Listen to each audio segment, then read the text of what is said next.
अस्सलाम वालेकुम ninth class. Last lecture में हमने जो है वो चैप्टर नंबर 6 स्टार्ट किया था, जो था इंजाइम्स के इंट्रोडक्शन के बारे में। ठीक है, आज हम उसका नेक्स्ट लेक्चर स्टार्ट करेंगे। सेकंड टॉपिक, वो जो सेकंड टॉपिक है वो है कैरेक्टरिस्टिक्स ऑफ इंजाइम्स के बारे में।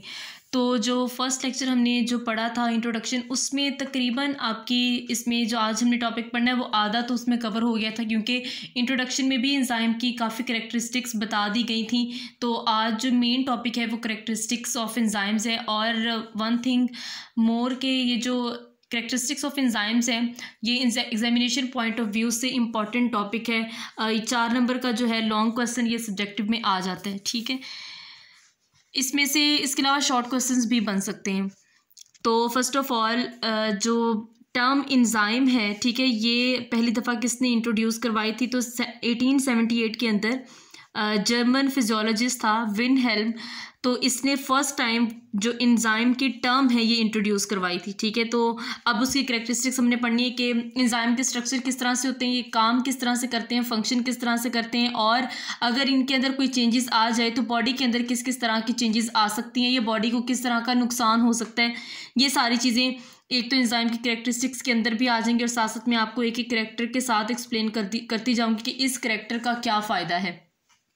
तो first of all enzymes are globular proteins like all proteins. ठीक है, तो पहली बात ये है कि जब हम इंजाइम्स का स्ट्रक्चर स्टडी करते हैं तो हमें क्या पता लगता है कि इंजाइम किस तरह के हैं। तो इंजाइम्स आर ग्लोबुलर प्रोटीन्स की जब हम बात करते हैं तो दो मेन टाइप्स होती हैं प्रोटीन्स की, एक होती है ग्लोबुलर और एक होती है फाइब्रस प्रोटीन्स। ग्लोबुलर प्रोटीन्स ऐसी प्रोटीन्स होती हैं जिसके पहले आपको सारी इसमें बातें पहले से पता होनी चाहिए। हम ये बात करें कि इंजाइम्स मिलकर प्रोटीन से बनते हैं। ठीक है, तो प्रोटीन भी तो किसी चीज़ से मिलकर बनती है। तो प्रोटीन जिस चीज़ से मिलकर बनती है वो होते हैं अमाइनो एसिड्स। अमाइनो एसिड्स किस तरह से, अमाइनो एसिड्स के जो है एक अमाइनो एसिड दूसरे अमाइनो एसिड से जुड़ा हुआ है, इस तरह से दूसरा तीसरे से जुड़ा हुआ है। तो ये जो अमाइनो एसिड्स आपस में कनेक्टेड होते हैं, तो कनेक्ट होके ये एक लॉन्ग चेन्स बनाते हैं जिनको हम कहते हैं ये है पॉलीपेप्टाइड चेन्स। तो बेसिकली जो प्रोटीन्स हैं ये भी पॉलीपेप्टाइड चेन से मिलकर बनी है। तो एट द एंड हम ये कह सकते हैं कि जो इंजाइम्स होते हैं ये भी पॉलीपेप्टाइड चेन से मिलकर बने हुए हैं। किस चीज़ की पॉलीपेप्टाइड चेन्स हैं? ये अमाइनो एसिड्स की हैं। ठीक है, तो उसने ये कहा है कि जब ये पॉलीपेप्टाइड चेन ग्लोबुलर प्रोटीन किस तरह से बनाती हैं। ठीक है, क्योंकि प्रोटीन मैंने कहा है कि पॉलीपेप्टाइड चेन से मिलकर बनती है। अब ये चेन है एक पूरी, ठीक है, तो चेन ने अपने आप को इस तरह से अरेंज किया हुआ, उसकी अरेंजमेंट इस तरह से है कि ये एक सर्कुलर फॉर्म में एक गोल सा जैसे बॉल बना देती है। ठीक है, तो ग्लोबुलर का मतलब ही सर्कल होता है या राउंड किसी चीज़ को हम कहते हैं। ठीक है, तो ये गोल सा स्ट्रक्चर बना देती है जिसकी वजह से हम ये कहते हैं कि ये एक ग्लोबुलर प्रोटीन है उसके स्ट्रक्चर की वजह से। तो उसने ये कहा है कि जो इंजाइम्स होते हैं ये ग्लोबुलर प्रोटीन्स हैं, मतलब ये कि ऐसी प्रोटीन्स हैं जिनका स्ट्रक्चर जो है वो एक गोले की तरह होता है, एक सर्कल की तरह होता है। ठीक है, नेक्स्ट बात उसने क्या की है कि लाइक ऑल प्रोटीन्स, सारी प्रोटीन्स की तरह जितनी भी बॉडी में प्रोटीन्स होती हैं, enzymes are made up of long linear chains of amino acids that fold to produce a 3 dimensional molecule. ये जो बात अगली लाइन में लिखी है ये मैं आपको सारी एक्सप्लेन कर चुकी हूँ कि इंजाइम्स जो होते हैं वो अमाइनो एसिड्स की, लीनियर का मतलब होता है स्ट्रेट चेन्स बनाते हैं। अब वही चेन जो है बाद में उसकी फोल्डिंग हो जाती है और 3 डायमेंशनल जो है वो मॉलिक्यूल बनाती है। अब 3 डायमेंशनल का क्या मतलब है? मतलब जब हम 3 डायमेंशनल स्ट्रक्चर की बात करते हैं तो इसका ये मतलब होता है कि इसके 3 डायमेंशंस हैं। ठीक है, डायमेंशंस का क्या मतलब है कि इसकी जो साइड्स और एंगल्स हैं वो इस तरह से लगते हैं कि जैसे हमारे सामने रियल में कोई चीज़ पड़ी है, अगर हम इसकी डायग्राम भी देखें तब भी ऐसे लगता है। ठीक है, तो ये होते हैं जिसे हम आम जुबान में कहते हैं ना कि ये 3D है, तो उसका ये मतलब होता है। अच्छा, नेक्स्ट बात है कि almost all enzymes are proteins. उसने ये कहा है कि सारे के सारे इंजाइम्स जो होते हैं वो बेसिकली प्रोटीन्स होते हैं। They are made up of amino acids. अब जब आपसे ये पूछा जाए कि सारे के सारे इंजाइम्स जो होते हैं वो प्रोटीन्स क्यों होते हैं, तो आपने उसकी ये रीज़न बतानी है कि because they are made up of amino acids. Amino acids ये मिलकर बने हैं, तो प्रोटीन्स भी अमाइनो एसिड से मिलकर बने हैं। तो हम ये कह सकते हैं कि सारे के सारे इंजाइम्स जो है वो नेचर में क्या है, वो प्रोटीन्स हैं। तो आप ये भी इसमें लाइन लिख सकते हैं कि all enzymes are protein in nature, या आप ये भी लिख सकते हैं कि ऑल इंजाइम आर प्रोटीनेशियस। ये तीनों वर्ड्स या सेंटेंसेस आप इस कॉन्सेप्ट के लिए जो है वो यूज़ कर सकते हैं। नेक्स्ट है most enzyme reactions rate are millions of times faster than those of comparable uncatalysed reactions. अच्छा, उसने ये कहा है कि हमारे पास दो रिएक्शंस है, केमिकल रिएक्शन है, ठीक है।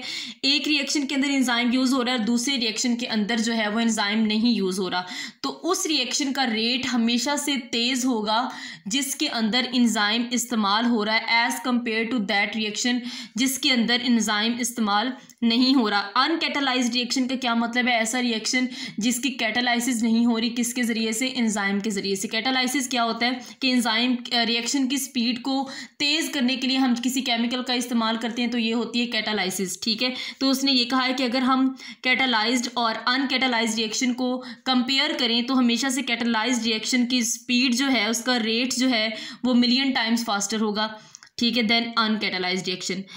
नेक्स्ट थिंग क्या है? As with all catalyst enzymes are not consumed by the reactions they catalyse. उसने ये कहा कि जब भी एंजाइम किसी रिएक्शन को कैटालाइज करेगा, उसकी स्पीड को इंक्रीज करेगा, उसके रिएक्टेंट्स को प्रोडक्ट्स के अंदर चेंज करेगा, तो उसने ये कहा है कि कभी भी एंजाइम रिएक्शन के अंदर खुद इस्तेमाल नहीं होता। जब प्रोडक्ट्स बन जाते हैं तो एंजाइम अनअल्टर्ड फॉर्म में, बगैर उसमें कोई तब्दीली आए, वो वहाँ से रिलीज हो जाता है, ठीक है।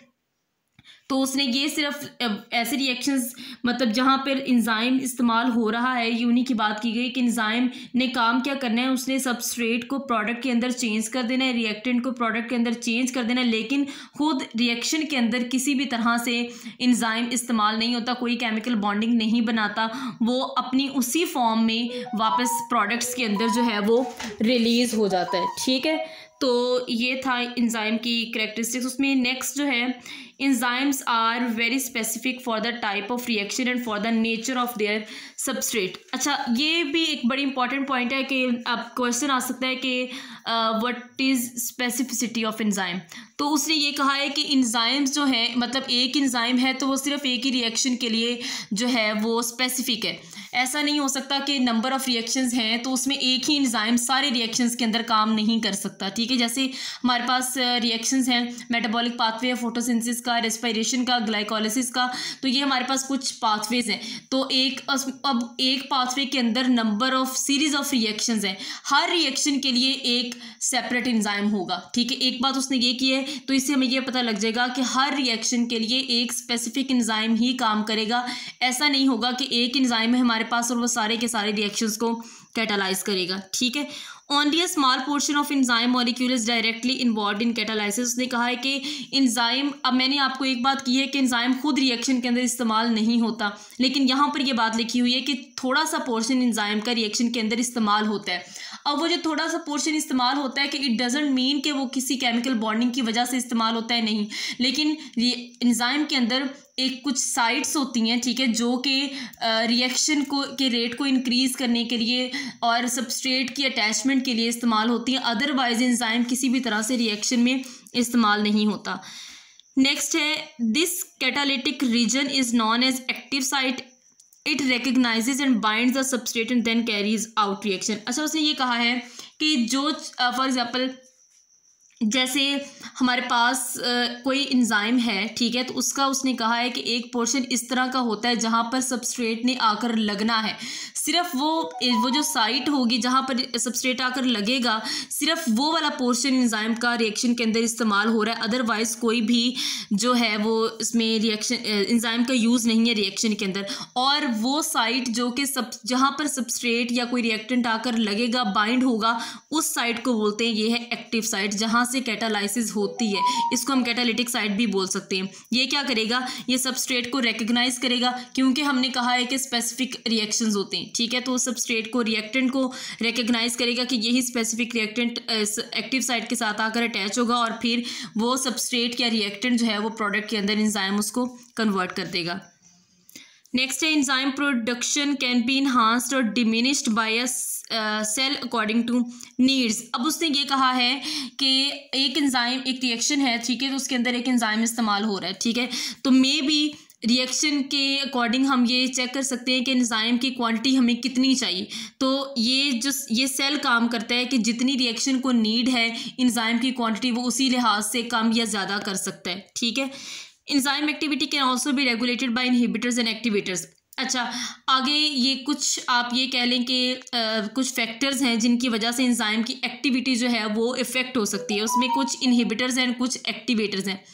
एक्टिवेटर्स वो चीज़ें होती हैं जो कि एंजाइम के साथ मिलकर काम करेंगी, तो एंजाइम का फंक्शन जो है वो ज़्यादा बेहतर परफॉर्म हो सकेगा। और इनहिबिटर्स, इनहिबिट से ये वर्ड निकला है, इनहिबिट का मतलब होता है रोक देना। तो इनहिबिटर्स ऐसे केमिकल्स हैं जो कि एंजाइम की एक्टिविटी को हमेशा से डिक्रीज़ करेंगे, और ये सारी चीज़ें इसी वजह से हो रही होती ताकि एंजाइम की जो एक्टिविटी है उसको हम रेगुलेट कर सकें। Some enzymes do not need any additional component to work. कुछ एंजाइम ऐसे भी होते हैं जिनको कोई एडिशनल फैक्टर नहीं चाहिए होता अपनी वर्किंग कंप्लीट करने के लिए। जैसे कि मैंने आपको अभी बताया कि कुछ एंजाइम को कुछ साथ अपने मदद के लिए आप कह लें कि केमिकल्स चाहिए होते हैं, उनको हम एक्टिवेटर्स कह सकते हैं। लेकिन कुछ एंजाइम्स ऐसे होते हैं जिनको सिर्फ वो खुद ब खुद पूरे रिएक्शन को जो है वो रेगुलेट कर सकते हैं। However others require non protein molecules और आयंस कॉल्ड कोफैक्टर्स। अच्छा, व्हाट आर कोफैक्टर्स? हमारे पास हमने ये देख लिया कि जो एंजाइम्स हैं these are protein in nature, मतलब ये कि नेचर में ये प्रोटीन्स हैं, ठीक है। तो उसने कहा कि अगर तो प्रोटीन के साथ एंजाइम की एक्टिविटी के लिए नॉन प्रोटीन पार्ट भी उसकी भी ज़रूरत पड़े तो हम उसको ये कहते हैं कि ये है कोफैक्टर। किसको हमने कहा है कोफैक्टर? नॉन प्रोटीन पार्ट को। अब उसने ये कहा है कि कोफैक्टर जो होते हैं वो इनऑर्गेनिक मेटालाइज भी हो सकते हैं, ऑर्गेनिक फ्लेविन एंड हीम, ये उसकी कुछ एग्जांपल्स हैं। उसने नेक्स्ट बात की है कि organic factors are tightly bound to enzyme, they are called prosthetic group. अब उसने ये कहा कि अगर इसमें से हम ये बात करें कि हमने कहा कि को फैक्टर जो नॉन प्रोटीन पार्ट है वो ऑर्गेनिक भी हो सकता है, वो इनऑर्गेनिक भी हो सकता है।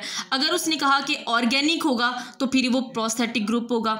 इसी तरह से उसने कहा कि इफ़ ऑर्गेनिक को फैक्टर्स आर लूजली अटैच्ड तो फिर वो को एंजाइम होंगे। अगर ऑर्गेनिक फैक्टर टाइटली बाउंड होगा तो वो क्या होगा? वो होगा प्रोस्थेटिक ग्रुप। और अगर ऑर्गेनिक फैक्टर जो है वो लूजली अटैच होगा तो वो क्या होगा? कोएंजाइम्स।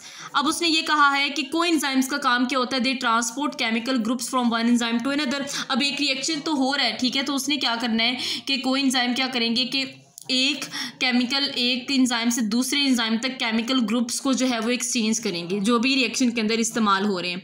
सम important vitamins act as coenzyme. अब आप देखें बच्चों, आपने साथ साथ एग्जांपल्स भी करते जाना है। जैसे अगर मैं आपसे पूछ सकती हूँ कि कोफैक्टर की क्या एग्जांपल है, तो आपने बताना है कि मेटालाइंस है, ऑर्गेनिक की क्या है? फ्लेविन है और हीम है, जैसे कि यहाँ पर लिखा हुआ है। इसी तरह से आपने ये बताते जाना है कि कोएंजाइम की अगर मैं एग्जांपल पूछूं तो आपने ये बताना है कि विटामिन्स जो होते हैं वो ऐसे कोएंजाइम एक्ट करते हैं, और उसमें riboflavin, thiamine and folic acid, ये तीन उसकी एग्जांपल्स हैं। Several enzymes can work together in a specific order, creating a metabolic pathways. In a metabolic pathway, one enzyme takes the product of another enzyme as a substrate. अच्छा, उसने ये कहा है कि जितने भी एंजाइम एक रिएक्शन के अंदर काम कर रहे होते हैं वो एक सीरीज और एक पाथवे में काम कर रहे होते हैं, ठीक है। एक एंजाइम है, उसके साथ सबस्ट्रेट मिलेगी तो वो एक कॉम्प्लेक्स बन जाएगा। फॉर एग्जांपल हम एंजाइम को ई से लिखेंगे, सबस्ट्रेट को एस से लिखेंगे, दोनों को जब रिएक्ट करवाएंगे तो उसके बाद ई एस बनेगा जो कि एक कॉम्प्लेक्स है, ठीक है। उसके बाद एक और एंजाइम इस्तेमाल होगा तो वो सबस्ट्रेट आगे ट्रांसफर हो जाएगा, फिर तीसरा एंजाइम इस्तेमाल होगा, वो सबस्ट्रेट उससे आगे ट्रांसफर होगा, फिर चौथा एंजाइम इस्तेमाल होगा और चौथा एंजाइम फाइनली क्या करेगा? उस सबस्ट्रेट को प्रोडक्ट के अंदर चेंज कर देगा। इसका मतलब एक रिएक्शन है लेकिन उसके अंदर 3-4 एंजाइम्स इस्तेमाल हुए हैं, तो इस तरह के को कहते हैं कि ये एक पाथवे है, मेटाबॉलिक पाथवे।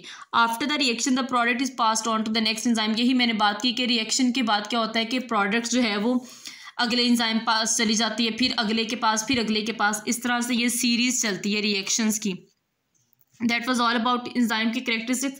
अच्छा, आपने करना क्या, इसमें कुछ इंपॉर्टेंट डेफिनेशंस है, जैसे कोएंजाइम की, प्रोस्थेटिक ग्रुप की, कोफैक्टर की, ठीक है। इनमें डिफरेंसेस आ सकते हैं और एग्जांपल्स आ सकती हैं, डेफिनेशंस आ सकती हैं और कैरेक्टरिस्टिक्स पूरी भी आ सकती हैं as a long question and as a short question. अल्लाह हाफिज़।